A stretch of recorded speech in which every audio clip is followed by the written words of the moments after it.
اللہ تعالیٰ نے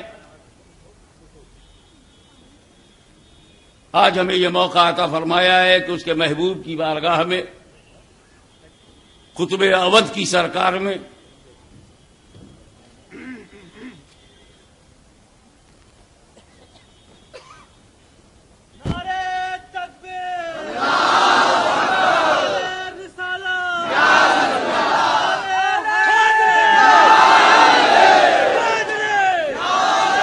مجھے جو بولنا ہے وہ میں تو بولوں گا، لیکن موضوع تھوڑا سا بدل گیا۔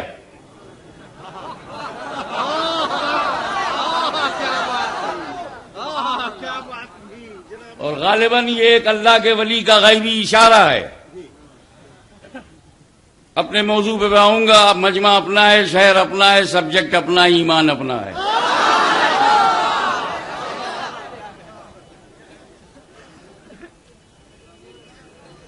پچھلے جلسے میں مجھے پھول چڑھایا گیا تھا، اس جلسے میں چادر بھی چڑھا دی گئی۔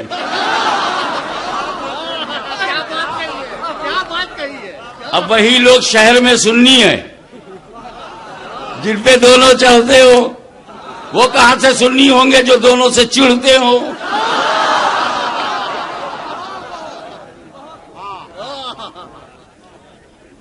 راشد علی مینائی، اللہ اکبر، وہی تو راشد ہے جو علی سے وابستہ ہو۔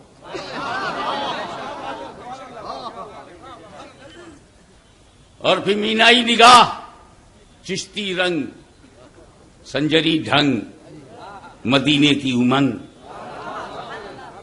کعبہ کا صلہ، کربلا کا حوصلہ، یہ جن میں موجود ہوگا ایمان وہاں ہوگا۔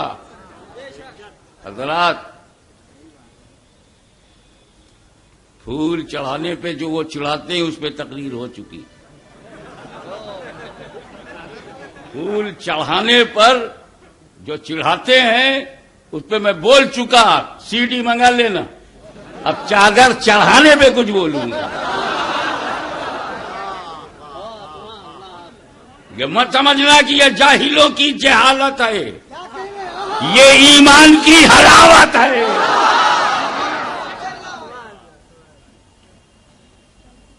تانا مارتے ہیں، اس میں بھی بولتے ہیں ان کے پاس تانا کے علاوہ کچھ ہے ہی نہیں، اور اکیلے تانا سے کپڑا کیسے بناؤ گے جب تک میرا بانا نہیں لگے گا؟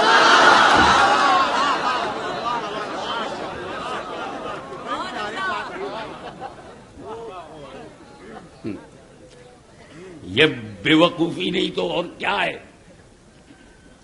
کہ نبی کے سمندر سے، علی کے دریا سے نالے ٹکرا رہے ہیں۔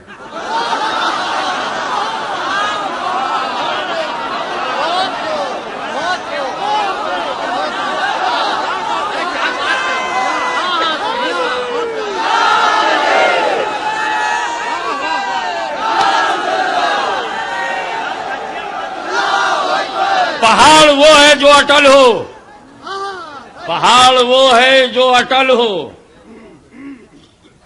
دریا وہ ہے جو اپنا راستہ خود بنائے۔ نالوں کے راستے تو میونسپلٹی بناتی ہے۔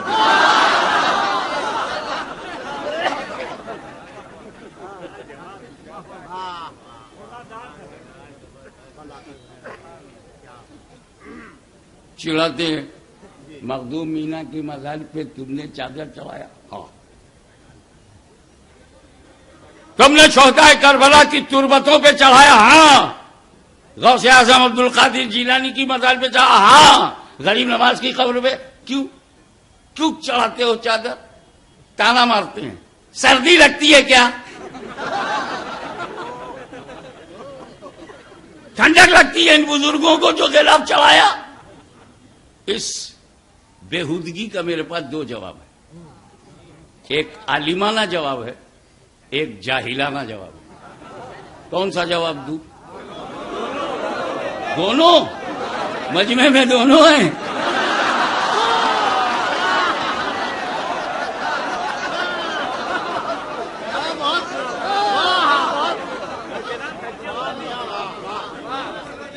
تو پہلے صاحب جاہلانہ جواب، جاہلانہ جواب ہے یہ لا اصل لہو. جو میں کہنے جا رہا ہوں بے بنیاد ہے، بے اصل ہے، بے اساس ہے، اس لیے کہ جب الزام اور طنز ہی بے بنیاد، جواب جاہلا بانداز جہالت، ٹٹ فار ٹیٹ، جیسے کو تیسا. جاہلانہ بات کرو گے تو جاہلانہ جواب سننے کے لیے تیار رہو. بولے سردی لگتی ہے کیا؟ تو سیدھا سادہ دہقانی دیہاتی لڑکا بولا ہاں ہو سکتا ہے لگے. کیوں؟ ہمارے لکھنؤ شہر میں ایک اللہ کا ولی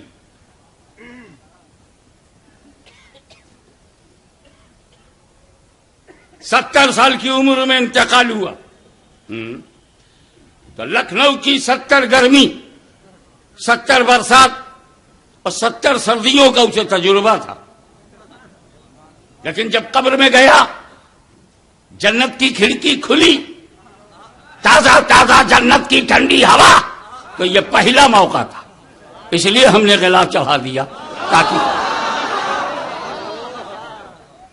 اور تمہارے یہاں جب کوئی مولوی مرتا ہے، قبر میں جاتا ہے، نبی کو پہچانتا ہی نہیں، جہنم کی کھڑکی کھل جاتی ہے، ویسے ہی اندر جل رہا ہے، اوپر سے غلاف کیسے چڑھاؤ گے؟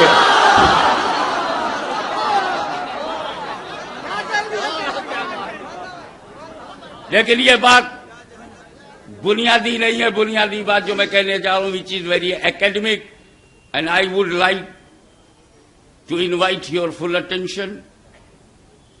اور وہ یہ ہے کہ جب یہ تم سے کہیں کیا مخدوم مینا، حضرت شاہ مینا کی قبر کو، پتھر کو، تربت کو ٹھنڈک لگتی جو تم نے غلاف چڑھایا؟ اگر اچھا کیوں بتا، تو نے کعبۃ اللہ پہ غلاف کیوں چڑھایا؟ کیا کعبے کی دیواروں کو سردی لگتی ہے؟ کیا کعبے کے پتھروں کو سردی لگتی ہے، ٹھنڈک لگتی ہے جو تم نے اس پر غلاف چڑھا دیا؟ تو ہو سکتا ہے پتلی گلی سے بھاگ جائے، کہے میں نہیں چڑھاتا، میں نہیں چڑھاتا. وہ سعودی حکومت چڑھاتی ہے، جا کے وہ حکومت سے پوچھو میں نے کب چڑھایا. تو گھس جا اس کے گھر میں جہاں تک شریعت اجازت دے. اب باہری کمرے میں اس کی لائبریری کو پکڑ، اے مولوی ذرا یہ جو قرآن رکھا ہے اس پہ غلاف کیوں چڑھایا؟ کیا قرآن کے ٹائٹل پیج کو سردی لگتی ہے؟ کیا سرے ورق کو ٹھنڈک اور خنکی کا احساس ہے جو غلاف چڑھا دیا؟ وہ کیا جواب دے گے؟ وہ تو پھنس گئے. وہ تو صرف چڑھانا جانتے ہیں. غلاف تو ہم چڑھاتے ہیں، ہم چڑھانا جانتے ہیں، وہ چڑھانا جانتے ہیں. اور لکھنؤ کو پتا ہے کہ چڑھانے میں زیر ہے، چڑھانے میں زبر. ہم زبر ہے، وہ زیر.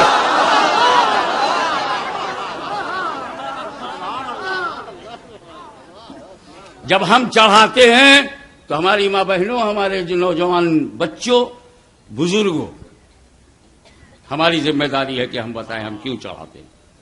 دس از آور ڈیوٹی. وہ دریا کیا بتائے جو سوکھ گیا ہو، وہ نالا کیا بتائے جو پٹ گیا ہو. یہ تو وہ بتائے گا جو نالا نہیں ہو، نسب میں آلہ ہو. وہ بتائے گا جو مخدوم مینا کی غلامی کا داغ اپنے دلوں میں لیے ہوئے چراغ بنا ہوا ہو. وہ بتائے گا. میں بتاتا ہوں. میں نے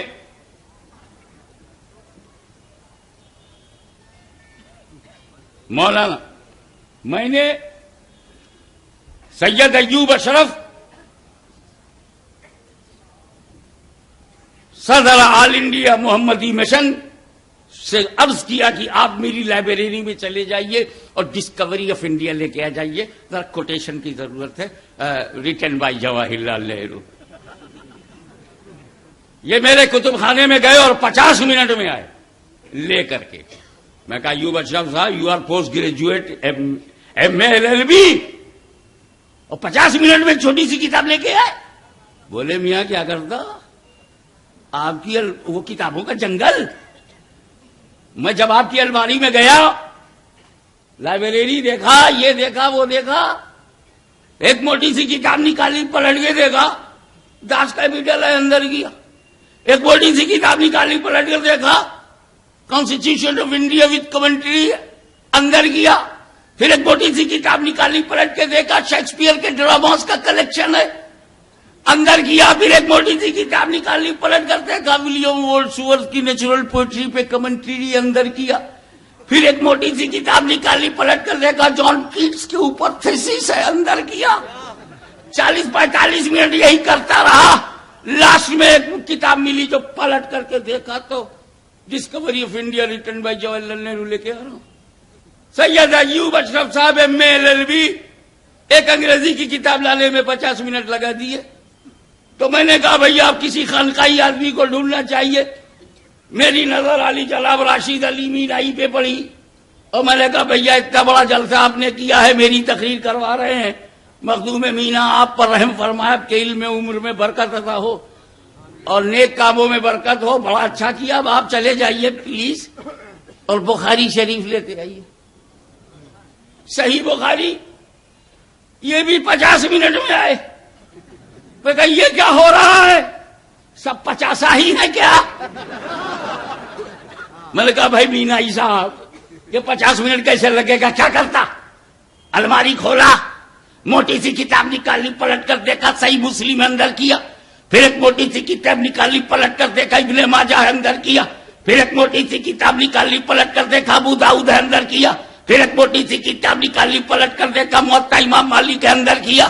پھر ایک موٹی سی کتاب نکالی، پلٹ کر دیکھا فتح الباری اندر کیا۔ کیا کرتا؟ 45 منٹ اسی میں گزر گئی۔ پھر ایک موٹی سی کتاب نکالی، صحیح بخاری لے کے آ رہا ہوں۔ مینائی صاحب گئے، 50 منٹ میں بخاری لائے۔ ایوب اشرف گئے، 50 منٹ میں لے آئے ڈسکوری آف انڈیا۔ میں ان دونوں پڑھے لکھوں سے پریشان ہو گیا۔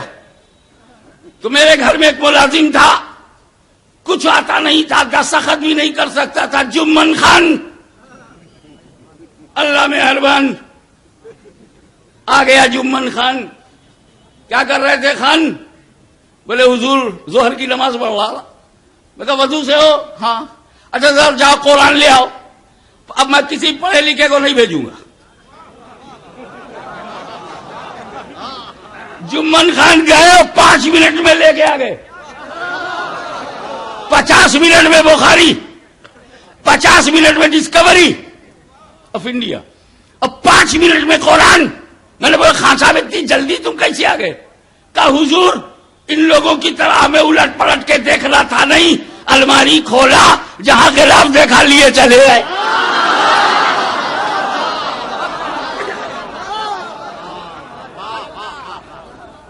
اب سمجھ میں آیا غلاف کیوں چڑھاتے ہیں؟ کعبۃ اللہ پہ غلاف کیوں چڑھاتے ہیں؟ کتاب اللہ پہ کیوں چڑھاتے ہیں؟ میں جملہ دے رہا ہوں، اگر وہ آپ کے ایمان میں حلاوت پیدا کرے، اگر آپ کے ایقان میں درجہ بلند کرے تو دعاؤں سے یاد کیجئے گا۔ اے کعبہ، تو کعبہ بھی ہے، قبلہ بھی ہے، مسجد بھی ہے۔ سبحان الذی اسری بعبدہ لیلا من المسجد الحرام الی المسجد الاقصی۔ تو مسجد حرام ہے، تو مسجد ہے، اور زمین پر دوسری مسجدوں کے ساتھ رہنا، کہیں ساتھ رہنے کی وجہ سے دوسری مسجدوں کے برابر نہ سمجھا جائے۔ کعبۃ اللہ پہ غلاف چڑھاؤ، کعبۃ اللہ پہ غلاف چڑھاؤ۔ اور اے قرآن، تجھے مخلوق کی کتابوں کے ساتھ رہنا ہے، کہیں دوسری کتابوں کے برابر نہ سمجھا جائے۔ کتاب اللہ پہ غلاف چڑھاؤ، کتاب اللہ پہ غلاف چڑھاؤ۔ آخری جملہ، اور اے اللہ کے ولی، تجھے دوسرے مردوں کے ساتھ لیٹنا ہے، کہیں دوسروں کے برابر۔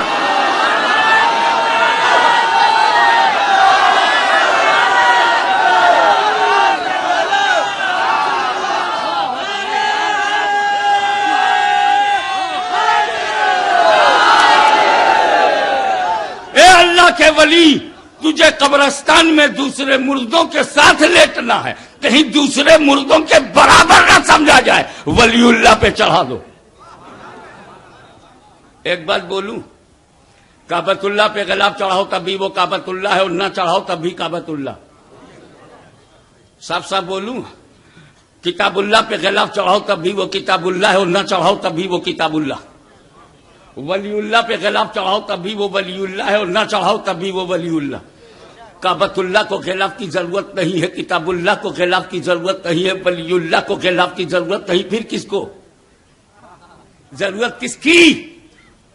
کعبہ تو کعبہ بغیر غلاف کے ہے، قرآن تو قرآن بغیر غلاف کے ہے، ولی تو ولی بغیر غلاف کے ہے، تو غلاف کی ضرورت کس کی؟ اس کو ایک مثال سے سمجھو. ماڈرن پیریڈ ہے، بعض لڑکے تو الٹرا ماڈرنیٹ ہو گئے ہیں. اسکول سے باہر نکلے، اپنے فرینڈ سے کہا، oh my best friend, please take my books and copies in your hand, I am going to make water. اے میرے دوست، تم یہ کتاب کاپی پکڑو، ضرورت بشری ہے. سڑک کے کنارے گیا، کھڑے کھڑے، نہ پاکی نہ استنجا نہ طہارت، نہ آداب طہارت بجا لایا اور چلا آیا. اسی ناپاکی کی حالت میں گھر گیا اور اس کو ایک ضرورت پڑ گئی کسی کتاب کی. اس موٹی کتاب کی تلاش میں انگلیوں سے کتابوں کو چھوتا رہا، نکالتا رہا، ڈالتا رہا، نکالتا رہا، ڈالتا رہا کہ اچانک اس کے ہاتھ میں کتاب آئی. جب اس نے کھولا تو وہ نوجوان تھر تھر تھر تھر کانپنے لگا، کیونکہ وہ اور کوئی کتاب نہیں تھی، وہ قرآن تھا. غلاف نہیں ہونے کی وجہ سے اس نے ہاتھ میں لے لیا. بندہ گنہگار تھا، غدار نہیں تھا. گنہگار تھا، غدار نہیں تھا. باپ کے پاس دوڑا ہوا گیا، ابا جان آپ نے قرآن کو میری لائبریری میں رکھا، اچھا کیا، اس پہ غلاف کیوں نہیں چڑھایا؟ کہا بیٹا کیا قرآن کو غلاف چاہیے؟ بولے نہیں ابا، قرآن کو غلاف نہیں چاہیے، ہم ناپاکوں کو، غیر طاہروں کو، ایک ایک لفظ پہ غور کیجیے گا، غیر طاہروں کو، غیر طیبوں کو، ہم جیسے ناپاک لڑکوں کو. کہا کیوں؟ کہا ابا جب میری انگلیاں کتابوں کو چھو رہی تھی تو اگر غلاف ہوتا تو میری ناپاک انگلی کترا جاتی اور ناپاکی میں قرآن کو چھونے کی غلطی نہ ہوتی. اس کے دو جملے پہ غور کیجئے گا. اگر غلاف ہوتا تو میری ناپاک انگلیاں غلاف کو دیکھ کے کترا جاتی اور میں قرآن کو نہ چھوتا.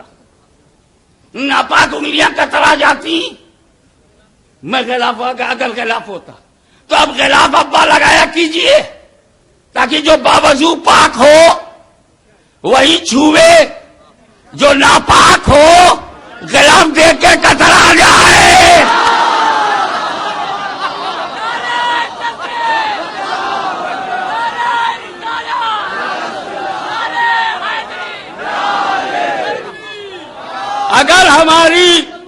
اگر ہماری خانقاہ کے بزرگ پر اجمیر مقدس میں یا مخدوم شابینہ کے دربار میں غلاف ہے تو بس غلاف مت دیکھو، صرف لوگوں کو دیکھو کہ لکھنؤ کے کتنے لوگ چھوتے ہیں، کتنے کتراتے ہیں. جو چھو کے آنکھوں سے لگا لے اسے پاک سمجھنا